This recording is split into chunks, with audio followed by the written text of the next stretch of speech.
దేవుడు ఈ రాత్రికాల సమయంలో మనందరినీ ప్రేమించి దేవుడు 3వ క్రిస్మస్ కూడికలోనికి దేవుడు మనందరినీ తోడుకొని వచ్చాడు. దానికి స్తోత్రం. అందరిని తెలిపాక చెప్దాం హల్లెలూయా. మరొకసారి మత్తయి సువార్త 18వ అధ్యాయం 11వ వచనం చదువుదాం. ఆ కింద ఫుడ్ నోట్లో ఉన్నది కూడా చదువుదాం. మీకేమి తోచును అన్నాడు. దాని ఫుడ్ నోట్లో ఏమన్నాడు? ఏలయనగా తప్పిపోయిన దానిని రక్షించుటకై మనుష్య కుమారుడు వచ్చెను. దేనికి స్తోత్రం కలుగునుగా. అందరూ చెప్దాం హల్లెలూయా. ఈ రాత్రి యేసు ప్రభువు వారి గురించి చెప్పుకోవాలంటే నేను 4 విషయాలు గత ఎపిసోడ్లో చెప్పాను. ప్రవాహ జలములు లేనప్పుడే ఆయన ఉన్నాడని, మెల్కీసెదెకుగా ఆయన భూమి మీదకు వచ్చాడని, యెహోవా దూతగా ఆయన వచ్చాడని, మరియ గర్భాన ఆదియందున్న దేవుడే శరీరమును ధరించి కృపాసత్య సంపూర్ణుడిగా మన మధ్య నివసించడానికి వచ్చాడని మనం చెప్పుకున్నాం. ఈ రాత్రి ఒక అద్భుతమైన విషయం ఏంటంటే యేసు ప్రభు వారికి ఒక పేరు ఇక్కడ పెట్టారు. ఏం పేరు పెట్టారు అని మనం ఆలోచన చేస్తే ఆ పేరులో ఒక ప్రత్యేకత ఉంది. ఏంటది? మనుష్య కుమారుడు. మరి చదవండి కింద వచ్చిన ఫుడ్ నోటు. యాలయనగా అంటే ఒక చాటింపు వేసినట్టుగా దేవుడు ఒక మాట చెప్తాడు. యాలయనగా తప్పిపోయిన దానిని రక్షించుటకై. ఏ కుమారుడు అండి? అందరూ చూడండి. ఏ కుమారుడు? యేసు ప్రభువారు ఆయన ఆకారమందు మనుష్య కుమారుడుగానే ఉన్నాడు చాలా చోట్ల.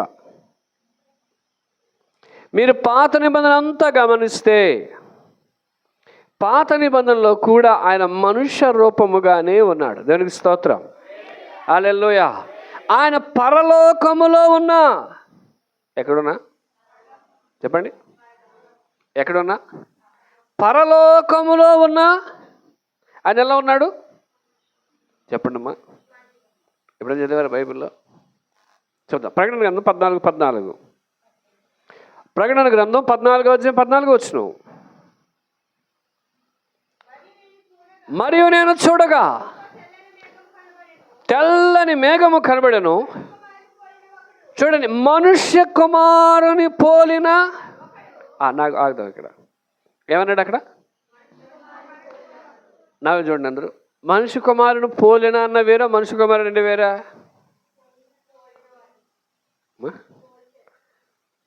పోలిన అని ఎందుకన్నాడు తెలుసా? పలానా ఆయన జీవన గాలాగా ఉన్నాడంటే అర్థం ఏంటి అమ్మా? కాదు. ఇక్కడ బైబిల్ భాష ఏంటంటే, బైబిల్ భాషా శైలి ఏంటంటే పరలోకములో ఉన్నప్పుడు ఆయన ఎవరికి పోలిక కాదు కాబట్టి మనుష్య కుమారుడుగానే కనిపిస్తున్నాడు. మనుష్య కుమారుడుగానే కనిపిస్తే యోహాను తన దర్శనంలో చూస్తున్నాడు. ఏంటో తెలుసా? మనుష్య కుమారుడు పోలినట్టున్నాడు అని రాస్తున్నాడు. కానీ ఆయన మనుష్య కుమారుడే. దానికి స్తోత్రం హల్లెలూయా. మనుష్య కుమారుడు పోలిన ఒకడు. మేఘం మీద వచ్చేవాళ్ళు ఎవరు? మేఘం మీద ఆసీనుడైన వాడు మనం పాడుతాం. మేఘం మీద యేసు స్వామి. ఎలా వస్తున్నాడు? మేఘం మీద ఉన్నవాడు యేసు ప్రభు వారు.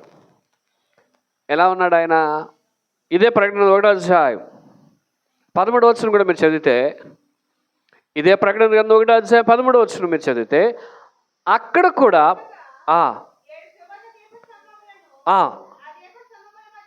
దీపస్తంభముల మధ్యను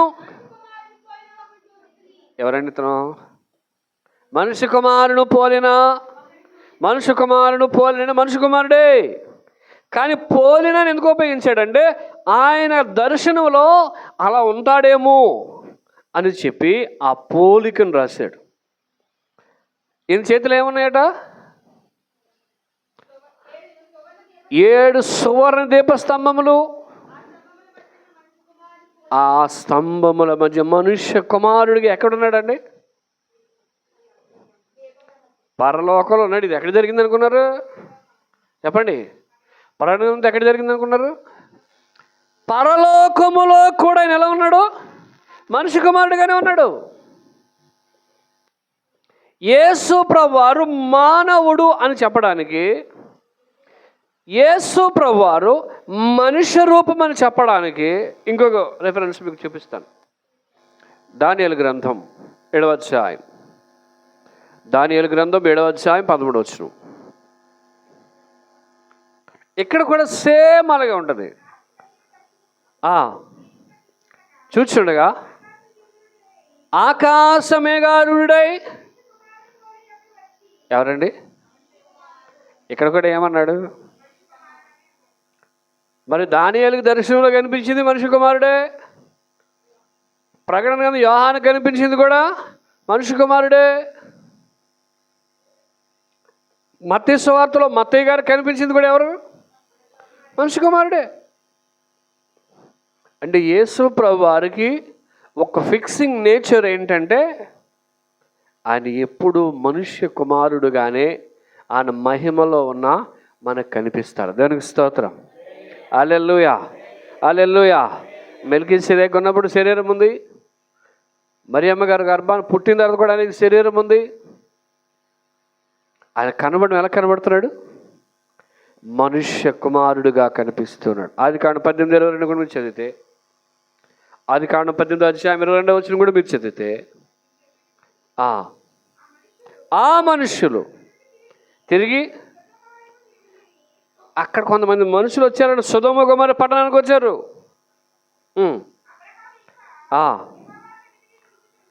నిలిచి ఉండే 19-16 కూడా చదువుదాము. అతడు చేశాను, అప్పుడు అతని మీద ఉండుట వలన ఆ మనుష్యులు, వీళ్ళు ఎవరండి? 3 వచ్చారండి. ఎంతమంది? అందులో దూతలు ఉన్నారు, ప్రభువు ఉన్నాడు. ఈయన మనుష్యుడిగానే కనిపించడానికి ఇష్టపడ్డాడు. ఆ మనుష్య కుమారుడే ఈ భూమి మీదకి మానవ అవతారంగా వచ్చాడు. దానికి స్తోత్రం. హల్లెలూయా. యేసుప్రభు ఎప్పుడు ఉన్నాడంటే ఆదిలోనే ఉన్నాడు. ఆయన మనుష్య రూపాన్ని దాల్చాడు. ఎందుకో తెలుసా? ఇప్పుడు మనం చదివిన మత్తయి 18:11లో, ఏలయనగా తప్పిపోయిన దానిని రక్షించుటకై ఎక్కడి నుంచి వచ్చారు? పరలోకం నుంచి వచ్చారు. దేవునికి స్తోత్రం చెప్దాం. హల్లెలూయా. ఇందాక పాడే, ఆకారమందు మనుషుడైనాడు. ఆకారం ఎలాగయ్యాడు? నేను పాట రాసేటప్పుడు యేసు ప్రభుని జ్ఞాపకం చేసుకుంటూ ఆయన లక్షణాలు జ్ఞాపకం చేసుకుని రాసిన పాట. ఆ గుణ లక్షణాలన్నీ మనం జాగ్రత్తగా చేస్తే, ఏలయనగా తప్పిపోయిన దానిని, దేనండి? అసలు ఏ విషయంలో తప్పిపోయాడు మనిషి? ఒక 5 విషయాలు చెప్తాను త్వరగా. ఎన్ని విషయాలు? కీర్తనలో 95వ కీర్తన 10వ వచనం. త్వరగా ఒక 5 విషయాలు చదువుకుందాం. 95:10. ఆ తరం వారికి వారి హృదయములో, చాలండి, మనకు పాయింట్ వచ్చింది. వారు దేనిలో తప్పిపోతున్నారండి? మొట్టమొదటి ఏంటి చెప్పండి? అందరూ చెప్పండి. నా చూడండి అందరూ. మీ హృదయం మీకు కనిపిస్తుందా అమ్మా? కనిపిస్తుందమ్మా? కనిపిస్తుందా? మన హృదయం బొమ్మేస్తాం ఇలా పెట్టి మధ్యలో బాణంకు తీసి, ఏది అది? Satanic day. ఏదది? లవర్స్ డే, ప్రేమికుల రోజు వేసేస్తాం కదా అమ్మా. ఆడెవడో పాట రాశాడు, హృదయం ఎక్కడ ఉందట. ఆడిది వెళ్తలేదు, హృదయం ఎక్కడ ఉందో ఆడికి తెలియదంట. హృదయాలోచనలు ఏమైంది అమ్మా? హృదయాలోచనలు ఏమైంది? మీకు బాగా అర్థం. హృదయం ఎప్పుడు తప్పిపోద్ది తెలుసా? మీ హృదయం ఎప్పుడు తప్పిపోద్ది? బార్కి వెళ్ళినప్పుడే. హృదయం గురించి చెప్పాలంటే ఎవడికి కనపడనిది. చెప్పండి, మీ హృదయం ఏముందన్నా తెలుసా? ఏమా నా హృదయం ఏందో మీకు తెలుసా? మన హృదయంలో మనకు తెలీదు. ఇప్పుడు మైకేల్ని అడిగామనుకోండి, మైకేల్ నీ హృదయంలో ఏముంది మీ ఆవిడ గురించి అన్నారు అనుకోండి, అది రహస్యం అండి, చెప్పకూడదు అంటాడు. ఎందుకు? హృదయంలో అనేది ఎవడు చెప్పడు. పైకి మాత్రం ఏం చేస్తారు? ఒక వ్యక్తిని హృదయమును తెలుసుకోవటం మనిషికి చాలా. ఎందుకు? హృదయ ఆలోచనల్లో ఏమైపోయాడు? తప్పిపోయాడు. చూడకూడదు చూశారనుకోండి, మీ హృదయం ఏమవుద్ది? ఏమా చూడకూడదు చూస్తే మీ హృదయం ఏమవుద్ది? హృదయం తప్పిపోద్ది. ఓ పాస్టర్ గారు అన్నారట, అమ్మా మీ అమ్మగారు చూసిన సంబంధం చేసుకోమ్మా, ఆడెవరినో చేసుకుంటున్నాను అంటాం కదా అంటే, అయ్యగారు రాజన్న గారు నా హృదయం నా దగ్గర లేదు. ఎవరి దగ్గర ఉంది మరి? ఎవరి దగ్గర ఉంది? పేవించుడి దగ్గర ఉందట. అప్పుడు అడిగారు, హృదయం అంటే ఏంటమ్మా అని అడిగారట. అప్పుడు ఈయన హృదయం అంటే ఏంటమ్మా అని అడిగారట. అది కనపడదు పాస్టర్ గారు. ఏమాదో చూడండి, ప్రేమలో ఎంత వెలిగిపోయారు వాళ్ళు. ఇప్పుడు మనిషి దేనిలో తప్పిపోయాడు? హృదయ ఆలోచనలో. ఈరోజు సమాజంలో హృదయం కనపడదు. అందుకే బైబిల్లో దానికి మంచి ఉదయం అన్నిటికంటే మోసకరమైందా? మోసకరమైనది, ఘోరమైన ఎయిడ్స్ కంటే దారుణమైన వ్యాధి కలిగింది అన్నాడు. హృదయం. మీరు హృదయ ఆలోచనల్లో ఏమవుతున్నారు? తప్పిపోతున్నారు. ఈరోజు చూడండి, ఎందుకు ఇంత భక్తి పెరిగిపోయినా చంపుకోవడం మానట్లేదు. చిన్న పిల్లల్ని రేప్ చేసేస్తున్నాడు. 6 సంవత్సరాల పిల్లని 6 రేప్ చేశారంటే వాడు హృదయం ఎంత చెడిపోయింది. వాడి హృదయంలో ఒక బ్లూ ప్రింట్, ఒక నీడ, ఒక షాడో ఉంది వాడి హృదయంలో. దానిని ఆ చిన్న పసిపాపలో, పసిగుడిలో చూసి హృదయం ఏమైపోయాడు? తప్పిపోయాడు. ఈరోజు క్రిస్మస్ అంటే ఏంటి తెలుసా? ఒక వ్యక్తి హృదయమును మార్చుకొని యేసుప్రభువుకి రావాలి. దేవునికి స్తోత్రం. ఇది మత మార్పుడు అనుకుంటే నీ కర్మ. నీ హృదయం మారాలి, నీ పాప జీవితం మారాలి. ఇది క్రిస్మస్ అంటే. హృదయం మారకుండా, అందుకే నేను రాసిన పాటలో హృదయంలో మారు మనసు పొంది చేరి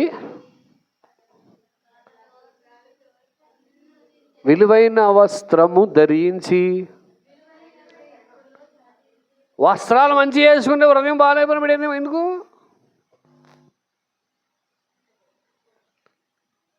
రాజన్న గారు చెప్తుంటాడు, ఆయన ప్రసంగాలు ఎక్కువ అంటుంటాను నేను. హృదయంలో తప్పిపోకూడదు. ఏం చేయకూడదండి? మీ హృదయం మీ చేతిలో ఉండాలి. మీ హృదయం స్టీరింగ్ మీ దగ్గర ఉండాలి.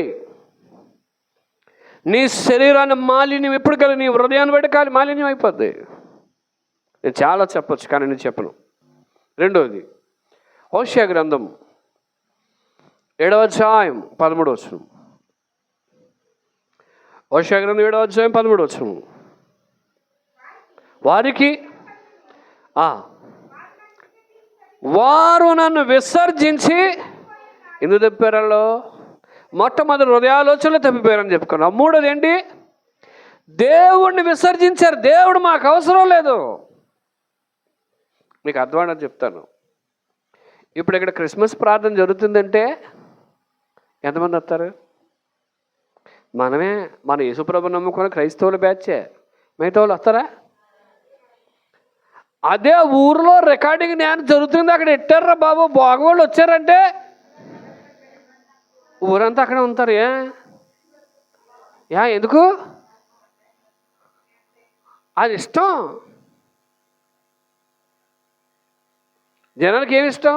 అయ్యే ఇష్టం, ఎంటర్టైన్మెంట్.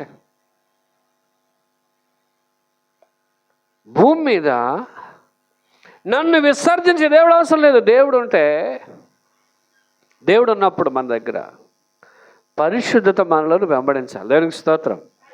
రాత్రి చెప్పాను, మీ పేరు జీవము గురించి దాఖలైన తరువాత పరిశుద్ధుడని పేరు పెట్టుదురు అన్నాడు. ఇప్పుడు దేవుడు విసర్జించేసి ఏం చేశారు వీళ్ళు? ఈరోజు మనం సువార్త ఎందుకు ప్రకటిస్తున్నాం తెలుసా? వారు దేవుని దగ్గర నుంచి దూరంగా వెళ్ళిపోయి పాపములో బతుకుతున్నాడు కాబట్టి ఆ పాపం నుంచి బయటకు రమ్మని మనం పిలుస్తున్నాం. ఇది యేసు ప్రభు చెప్పిన సేవ. ఒక పాపాత్ముడి దగ్గరికి వెళ్ళి నువ్వు పాపివే అని చెప్పి తీసుకురావడం, వాడిని పరిశుద్ధుని చేయడం. ఒక త్రాగుబోతుని తీసుకురావడం, వాడిని మార్చడం. ఇది మతం మార్పిడి కాదు, నీ మనస్సును మార్చే ఒక అత్యున్నతమైన మార్గమైనది. దేవునికి స్తోత్రం. నీ శరీరంలో తప్పిపోయావు, నువ్వు దేవుని విసర్జించావు, దేవుడు అవసరం లేదు. దేవుడు ఉన్నప్పుడు లోకానుసరమైన పాటలు ఎందుకు వస్తాయి? మేము కేడిపేటలో ఓ మెచ్యూర్ ఫంక్షన్కి వాకింగ్ చెప్పడానికి వెళ్ళాను నేను. మా ఇంటి వెనకాల వాళ్ళు అయ్యగారండి మరి మైక్ సెట్ పెట్టానండి, అయ్యగారండి మీరు చేంజ్ చేయాలి. దేనికి? Mike set. ఫస్ట్ స్టేజ్ ప్రో పాట వెళ్తాను అయ్యగారు. ఏ పాట? ఫస్ట్ స్టేజ్ ప్రో పాట. వెళ్ళాను నేను, మా అన్నయ్య వెళ్ళాను. అయ్యగారండి ఇంకేమైనా చేయాలా? అయ్యో 5 లీటర్ ఇయ్యట్లా, లైటింగ్ ఎట్టాలా? ఉదయానికి లైటింగ్ ఎందుకు? ప్రార్థన ఉదయం. మేము సాయంత్రం 4-5 గంటలకు వెళ్ళాం, ప్రార్థన చేసాం. ప్రార్థన చేస్తే మన పాటలే, ప్రభుడవు నీవని పాట వేసాం. ఆ బాక్సులో అయ్యగారు భలే వస్తుందండి పాట అన్నాడు. మేము ఉన్నంతసేపు యేసు పాటే. మేము ఇంటికి వచ్చాం, అమలాపురం అన్నీ వచ్చేస్తున్నాయి పాటలు. ఎక్కడికి? నేను పైకి మేడ మీద ఉదయం కదా, పైన మేడ మీద మాకు మేడ ఉంటుంది కేడిపేటలో, ఇల్లు చర్చి కట్టారు. ఇలా తిరగడానికి మేడ ఫ్రీగా ఉంటుంది అక్కడ. మన మైకేల్ వచ్చారు. ఆ పైన మేడ మీద నేనేం చేస్తానంటే ఇయర్ ఫోన్స్ పెట్టుకుంటూ కొన్ని వాక్యం వినడమో పాటలు వినడమో కొంచెంసేపు వాకింగ్ చేస్తాను భోజనం చేసిన తర్వాత. పైకి వెళ్తే ఆ బాక్సులు తిన్నగా వచ్చేస్తుంది. ఏటయ్యి? ఆ పాటలే, అమలాపురం పాటలు. తెల్లవార్లు అయ్యే. రాత్రి మనం ప్రార్థన వింటాం కదండి, రాత్రి ప్రార్థన వింటాం మనం. పొద్దునకి అబ్బాయి అన్నాడు, ఏమండి మిమ్మల్ని పోలీసు ఆపలేదా అని అడుగుతున్నాడు. అన్నాను, మా పొలమూరు పేపర్ మీద కనిపిస్తుందండి మీ మాటలు మీ పాటలు అంటున్నాడు. ఎక్కడ కనిపిస్తుందంట? పొలమూరు పేపర్ మీద కనిపిస్తుందంట నా వాక్యం. మరి అది ఎలా సౌండ్ వెళ్ళింది నాకు అర్థం అవ్వలేదు. యూట్యూబ్ కాదు, యూట్యూబ్ రాత్రి పెట్టలేదు కదా, మన సౌండ్ అక్కడ వినిపిస్తుందంట. నేను అన్నాను మరి ఎవరన్నా ఎక్కడైనా పెట్టున్నారో తెలియదు, కానీ కొంతమంది రోడ్డు అమ్మటే వెళ్తా కార్లు ఆపి వింటూ వెళ్తున్నాడు చాలామంది. రాత్రి చూశాను నేను పాటలు పాడినప్పుడు కూడా అసలు ఏం జరుగుతుంది. ఈ మధ్యకాలంలో మీకు చెప్తున్నాను, ఈ సంవత్సరం పబ్లిక్గా క్రిస్మస్ పెట్టడానికి ఎక్కడ పర్మిషన్స్ లేవు. ఎందుకో తెలుసా? ఈ యేసుప్రభుని అందరూ నమ్మేసుకుంటారని. దేనికి? అందరూ యేసుప్రభుని నమ్మేసుకుంటారు, అందుకని పర్మిషన్స్. నన్ను ఎవడని వచ్చి అడిగాడు అనుకోండి, గృహ క్రిస్మస్ ఇది చిన్న ప్రార్థన పెట్టుకున్నాం, నీ దేవుడి గురించి ఏమైనా చెప్పినప్పుడు నన్ను అడగాలి. నా దేవుడి గురించి చెప్పుకోవడానికి నాకు టైం లేదు. నీ దేవుడి గురించి ఎందుకు చెప్తాను నేను? వారు హృదయంలో దేవుడు విసర్జించారు కాబట్టి తప్పిపోయారు. మూడోది, 1 తిమోతి 6:21. కొంతమంది అట చాలా గొప్పవాళ్ళండి. ఏమా? చాలామంది మేము ప్రవీణులమని కొందరు అనుకొని ఏమైపోయారు అమ్మా? విశ్వాస విషయంలో ప్రవీణులు అంటే ఎవరు చెప్పండి? మా ప్రవీణులు అంటే ఎవరు? పీటీ ఉష రన్నింగ్లో ప్రావీణ్యతం కలది కదా. విరాట్ కోహ్లీ ఎవరు? దేనిలో ప్రసిద్ధి విరాట్ కోహ్లీ? దేనిలో ప్రవీణుడు? క్రికెట్.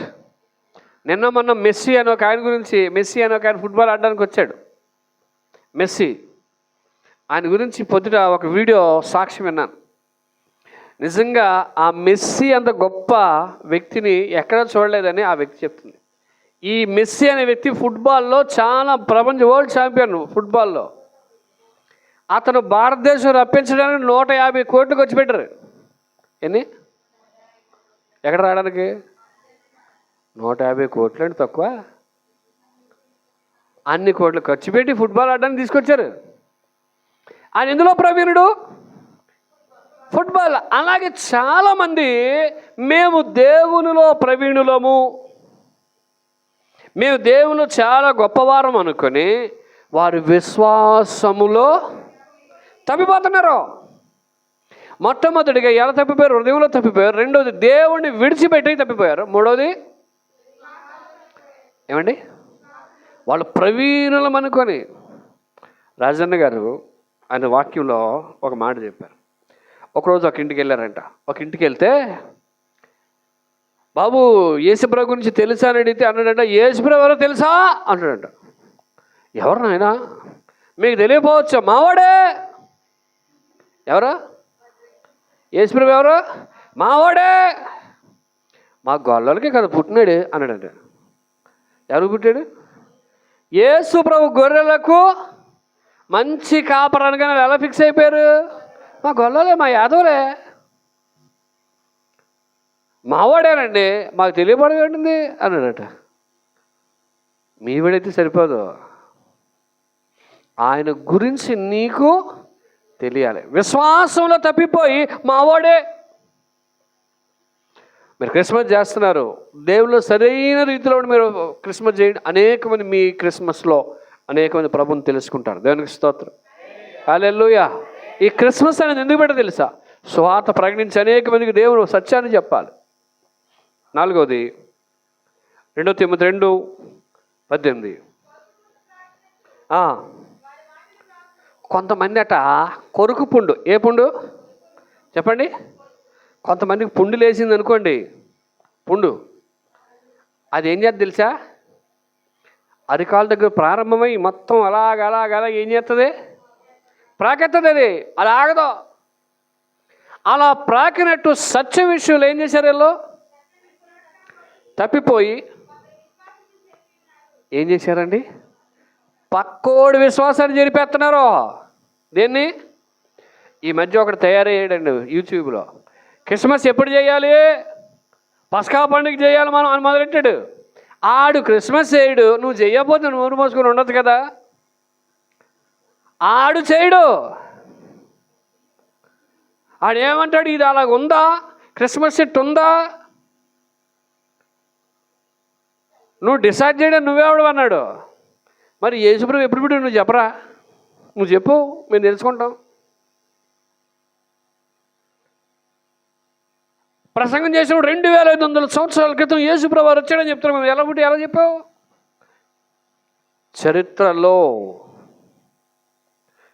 చరిత్రలో క్రీస్తున్నాడు. ఆ క్రీస్తు ఈరోజు డిసెంబర్ 8 తారీఖు ఇవాళ,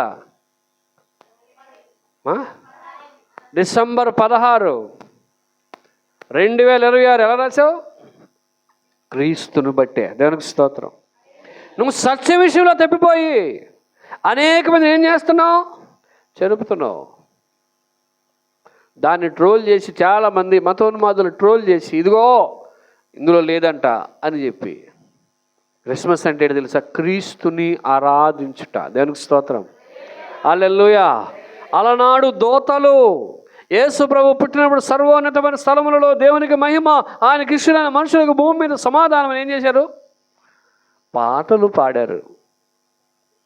జ్ఞానులు వెళ్ళారు, కాపరులు వెళ్ళారు. వాళ్ళందరూ దేవుని స్తుతించారు. దేవునికి స్తోత్రం. వాళ్ళు ఎలా పాడారు? ఏలో ఏలేలో ఏలో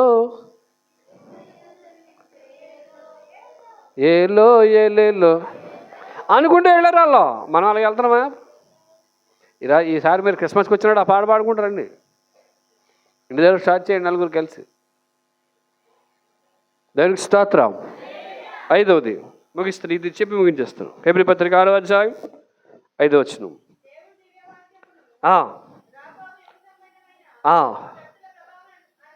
చాలామంది ఎప్పుడు తప్పిపోతారో తెలుసా? చాలామంది వాక్యం నేర్చుకుంటారు. ఏం నేర్చుకుంటారండి?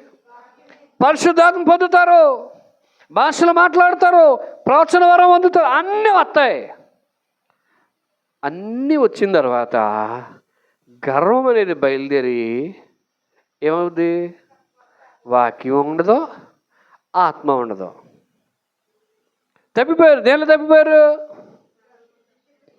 ఒక ఆవిడ, నాకు తెలుసండి, ఒక ఆవిడ చాలా భక్తిగా ఉండేదండి. వాక్యం ఏదైనా చెప్తే వెంటనే రెఫరెన్స్ చెప్పేసేది.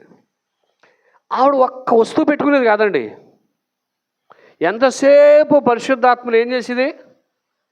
ప్రార్థన చేసేది. నేను అనుకునేవాడిని, ఈ అమ్మగారి దగ్గర ఎవడ భక్తే సరిపోదు అనుకునేవాడిని. ఒకరోజు పెళ్ళికి వాక్యం చెప్పడానికి నేను వెళ్ళాను.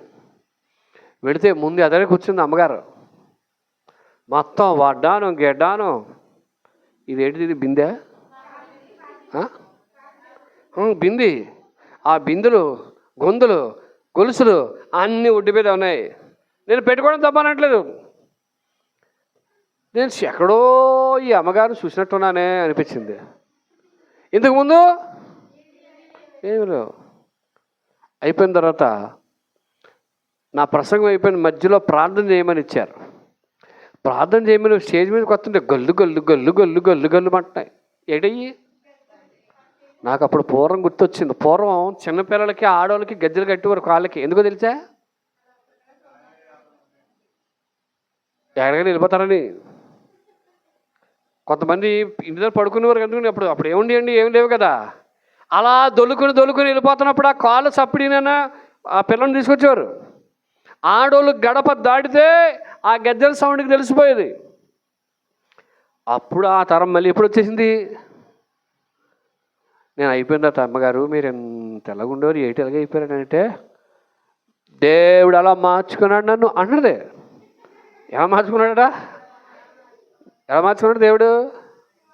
గల్లు గల్లు గజ్జల సింగారం అని మార్చుకున్నాడా? అలా మారిపోయింది. నేను చెప్పానమ్మా, ఆత్మ వచ్చింది పోయిందా ఉందా అంటే వస్తుంది పోతుంది, అది దేవుడి ఇష్టం అంటుంది. మరి ఇంతకుముందు ఆత్మలోనే ఉండేది, ఇంతకుముందు వాక్యంలోనే ఉండేది. ఇప్పుడు వాక్యం లేదు, సింగారం అయిపోయింది బతుకు. ఆఖరిది 4:1 హెబ్రీ 4:1 వాగ్దానము ఎవడైనను ఒకవేళ చూడు వాగ్దానం పొందకుండా తప్పిపోతారేమో, జాగ్రత్త చూసుకోండి అన్నాడు. దేవునికి స్తోత్రం. వాగ్దానం ఏంటి తెలుసా? వాగ్దానం మనందరము దేవుని యొక్క వాగ్దానం అంటే నిత్యత్వంలో ప్రవేశించారు. ఇది మనకి వాగ్దానం. దేవునికి స్తోత్రం. హల్లెలూయా. December 31 ఇస్తారు కదా వాగ్దానం. ఆ వాగ్దానం సంవత్సరానికే. మనకి నిత్య వాగ్దానం ఏంటి తెలుసా? ఆయన పరిశుద్ధతలో ఉండడమే నిత్యమైన వాగ్దానం. దేవునికి స్తోత్రం. హల్లెలూయా, హల్లెలూయా. కాబట్టి వాగ్దానం గురించి తప్పిపోతారేమో. సేవకులుగా మా బాధ ఏంటో తెలుసా? మీరు దశంభాగం ఇవ్వలేదని మేము బాధపడం, మీరు కానుక ఇవ్వలేదని మేము బాధపడం, మీరు సన్నిధికి రాకపోతే మేము బాధపడతాం, మీరు ప్రార్థన చేయకపోతే మేము బాధపడతాం, మీరు గుడికి రాకపోతే మేము బాధపడతాం. ఎందుకు తెలుసా? మీరు ఆ వాగ్దానమైన నిత్య జీవాన్ని కోల్పోతారేమని మా బాధ. సేవకుడు ఆశ అండి, మీరు నిత్యము వాగ్దానం పొందాలి, ఆ వాగ్దానంలో పరలోకంలో ఉండాలి. అందుకే మనలో పడతారు, పరలోకమేనా అంత చేరాలనే. నిజం చెప్పండి, అందరికి తాపత్రయం ఉందా? ఏ తాపత్రయం అమ్మా? పరలోకం చేరాలని. ఎక్కడికి? మన ఆశ, వాగ్దానం అది. అటు రీతిగా దేవుడు మీరు అందరినీ ఆ వాగ్దానం నడిపించునుగాక. తప్పిపోయిన ప్రతి వారు రక్షింపబడునుగాక. మనుష్య కుమారుడని యేసు ప్రభు యొక్క దీవెన మీ అందరి మీద కుమ్మరింపబడునుగాక. ఆమేన్. ప్రార్థన చేసుకుందాం. ప్రార్థన చేద్దాం. ప్రార్థన చేసుకుందాం. చిన్న ప్రార్థన చేద్దాం. చిన్న ప్రార్థన బ్లెస్ చేస్తారు. బ్లెస్ చేసిన తర్వాత నువ్వు చేయి తర్వాత ఓకే నువ్వు చేయి ఫస్ట్ బ్లెస్ చేస్తారు. తర్వాత దయమణి గారు ప్రార్థన చేస్తారు. ప్రార్థన చేసుకుందాము. స్తోత్రం స్తోత్రం స్తోత్రం స్తోత్రం స్తోత్రం స్తోత్రం స్తోత్రం. పరిశుద్ధుడా, ప్రేమ కలిగిన తండ్రి, కృప కలిగిన దేవా, దేవానికే వందనాలు, స్తుతులు, స్తోత్రములు ప్రభు నాయన. దేవా, మమ్మల్ని ప్రేమించి మాతో మాట్లాడిన విధానం బట్టి నీకే వందనాలు, స్తుతులు, స్తోత్రాలు చెల్లిస్తున్నామయ్యా. అవునయ్యా,